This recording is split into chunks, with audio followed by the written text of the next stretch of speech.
नमस्कार मित्रांनो. ठरलं तर मग या मालिकेच्या येणाऱ्या पुढील भागात आपल्याला पाहायला मिळणार आहे की काव्य आता नागराजचं बोलणं ऐकत असते. तर इकडे नागराज त्याच्या गुंडाला सांगत असतो की मला व्हिडिओ करून पाठव, तुम्ही खरंच सुमनवर लक्ष ठेवून आहात की नाही. सुमन तिथून पळून गेली आहे. तर बोलण्यावरून आता काव्याच्या लक्षात येतं की सुमन काकूंना नागराजने सांगून ठेवले.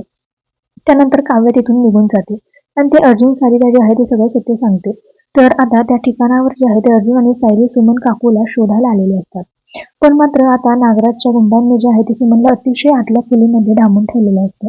तर अर्जुन सायली आता त्या ठिकाणी त्यांना शोधण्याचा प्रयत्न करत असतात. तर सुमनला अर्जुन सायली दिसतात, पण तिच्या तोंडाला बांधलेलं असतं.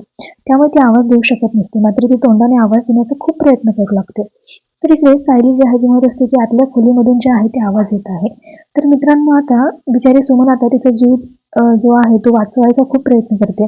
पण अर्जुनला सुमन दिसते आणि तिथे तो धावत जातो. आता मित्रांनो, जेव्हा सुमनला तो काढेल तिथून बाहेर तेव्हा काही होईल का?